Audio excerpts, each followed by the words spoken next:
Good morning, family. Today is July the 26th, and we are beginning our Sunday supper.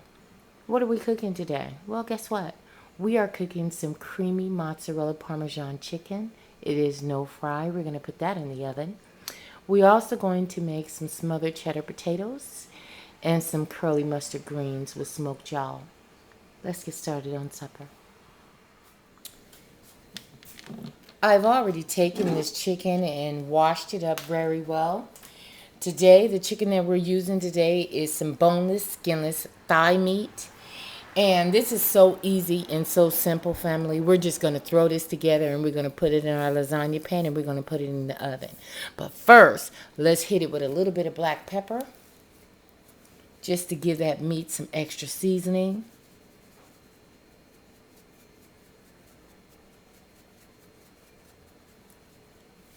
Okay. Now we're simply going to take our full can of creamy mozzarella and we're going to just pour this whole thing in there and saturate this chicken up very well.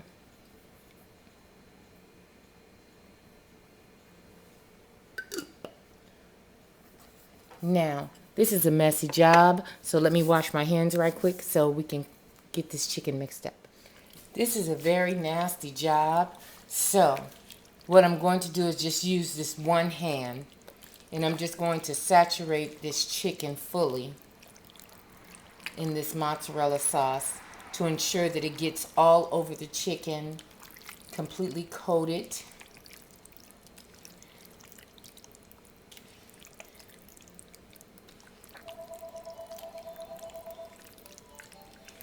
Somebody's calling my phone. Let me go see who's calling the house.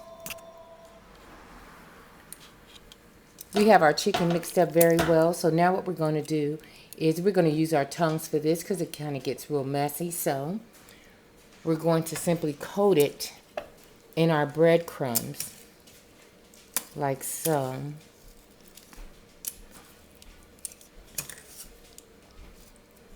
There's no good way or perfect way of doing it or anything like that.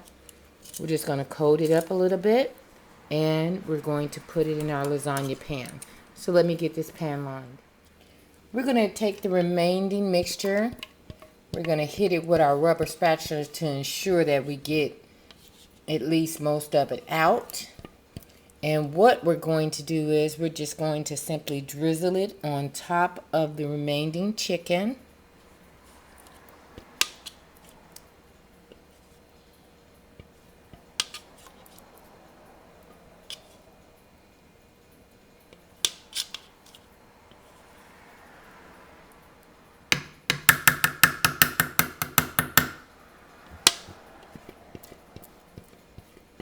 Got a little bit left.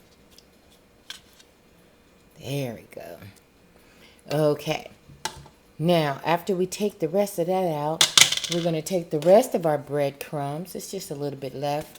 And we're going to just simply drizzle those guys on top.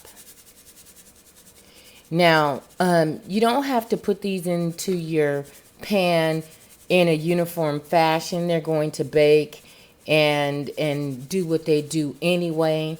So you don't have to worry about that. Don't worry about them trying to be perfect or look a particular type of way because it doesn't have to be. It's still going to be edible and it's still going to be bomb. We take our Reynolds wrap and we're going to cover this. I have my oven preheated at 350 and we're going to allow this to cook. We're going to check it at 30-minute intervals just to see where it's at. Let's get this in the oven.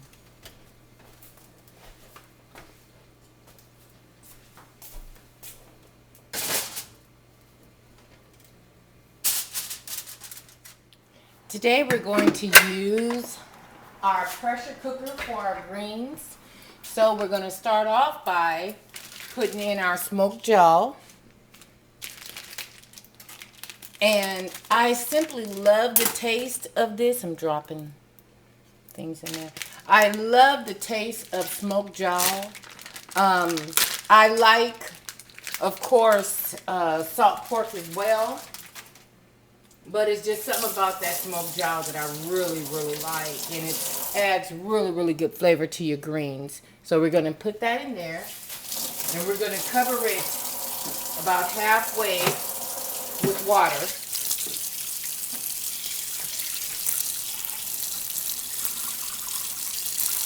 And we're going to put that on about, let's say about 30 minutes and allow that to pressure cook.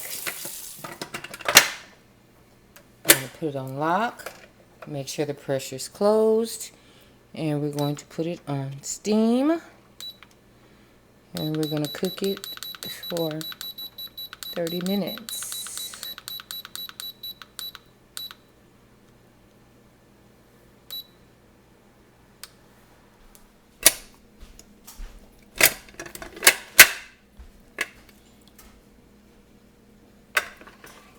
Now, the key to this is that you're able to stick a fork in it and it will break up a little bit. When it's still tough, like it is, still tough, so I'm just going to flip that over and give it another 30 minutes.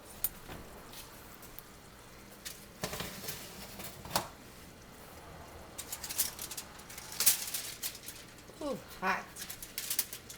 Oh, that looks good.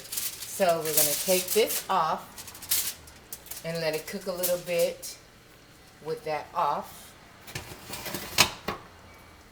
It's really, really hot.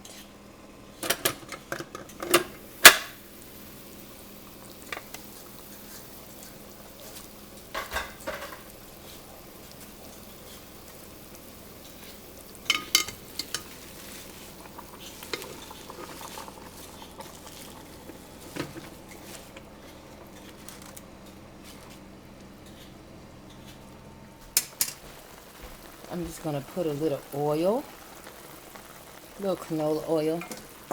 It's good for seasoning. And some Lorry's.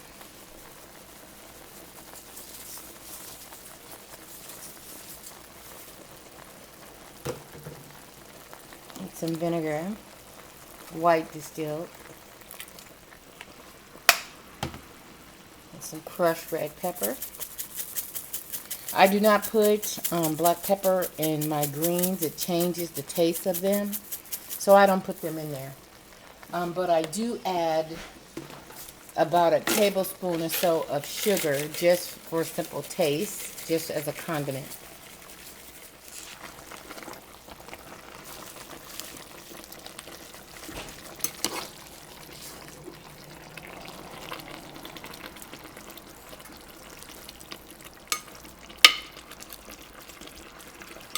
How much greens this is? Well, this is a full bag of the cut and clean, and then I just got 2 more bunches. That's enough.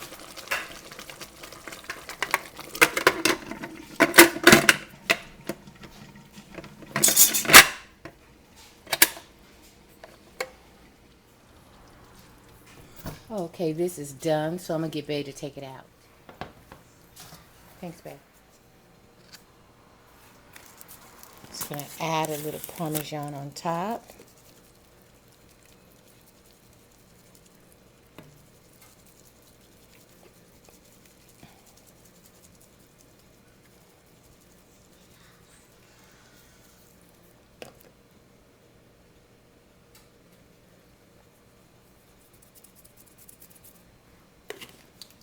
Then I'm going to add some parsley flakes as a garnish on top.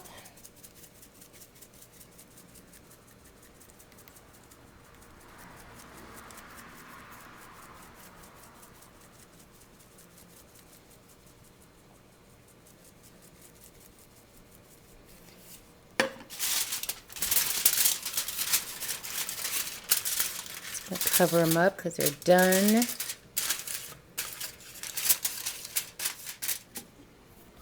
My son was gracious enough to peel the potatoes, and so we're just going to cut them in 4ths.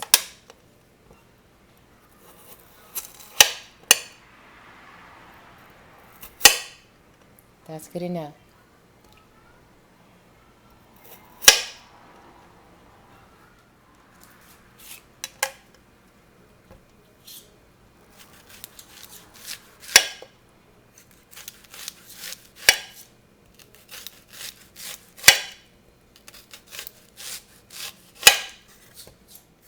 I'm going to cut the cooktop on about a 4.0. And what we're going to do is we're going to start seasoning these potatoes. Now, some of them, I did cut them in big spears. So some of them were cut smaller, some cut bigger, based on the size of the potatoes, of course. So what we're going to do is we're going to line this with onions.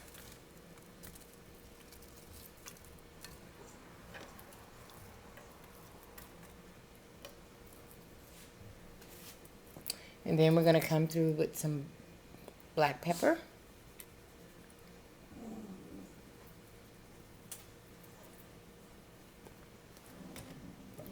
And some seasoning salt.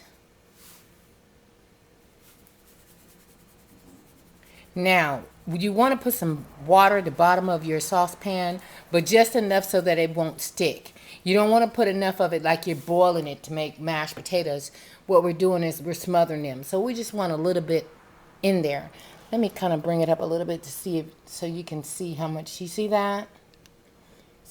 That's about enough. Put your lid on it and let them go.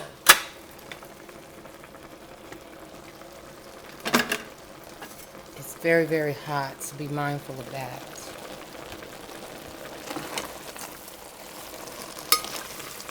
So we're going to add some more water in here because it is steaming away.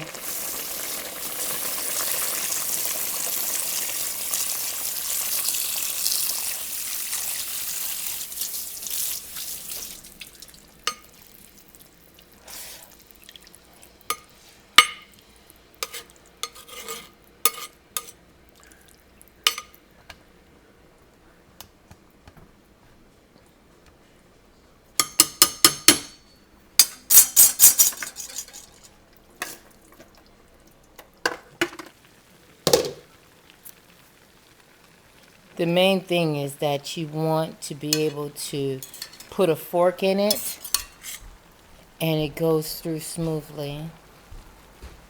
They're done.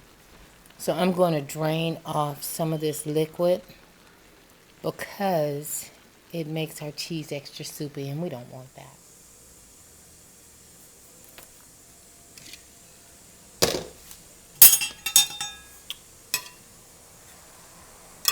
Okay, you don't want to break them up because we're not making mashed potatoes.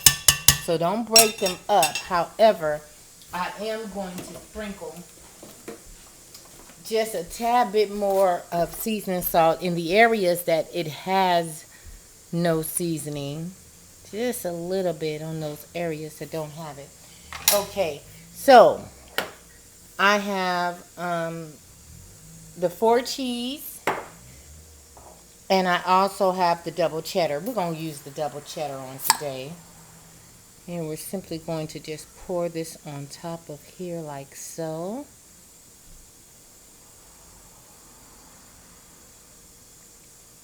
I'm going to put the lid on this jar and leave it upside down so that I can get more of the product out of it.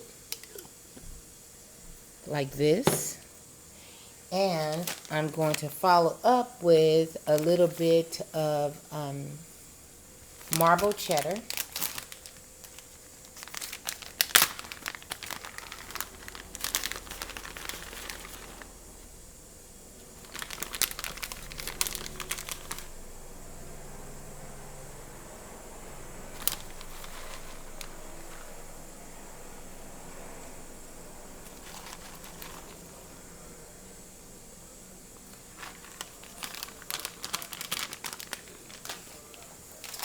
And then I'm going to sprinkle a little bit of bacon bits on top.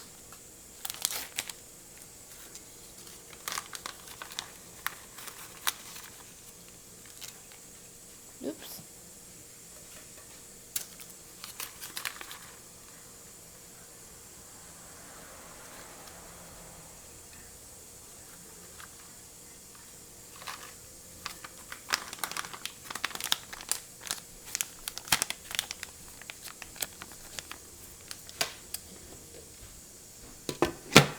Done.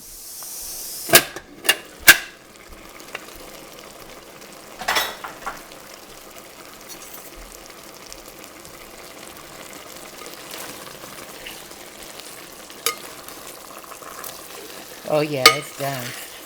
You see how that meat cuts up like that? Yeah, that lets you know that definitely that meat is done. But what I am going to do is put about another cup of water in here and let it go for another few minutes.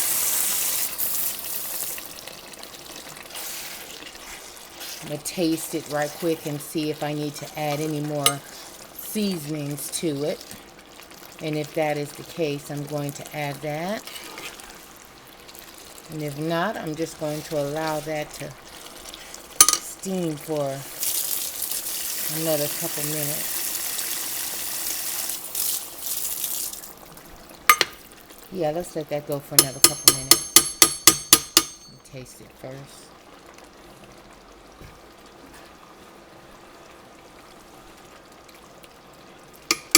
Oh no, it needs seasoned salt. For sure, for sure. I'm not going to make them too hot because my kids they don't get down with them too tough when they too hot. So we're not going to make it too hot, but we do want to have a little bite to it.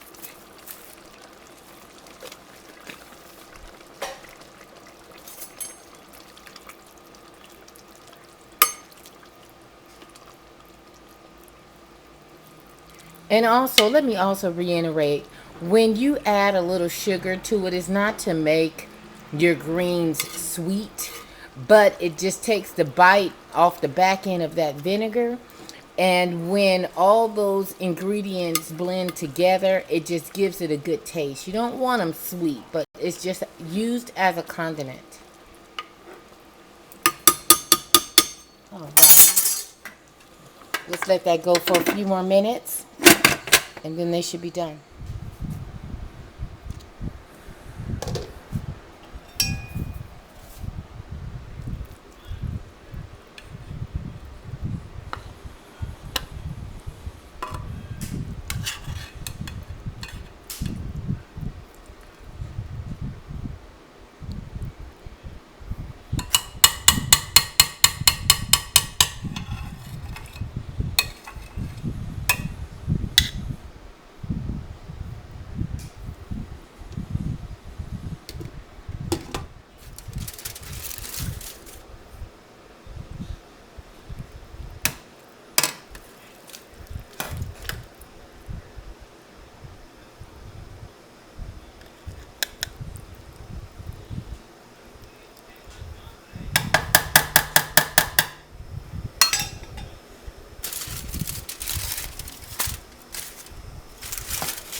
From my home to yours, bon appetit, family. You guys have a happy Sunday. Bye-bye for now.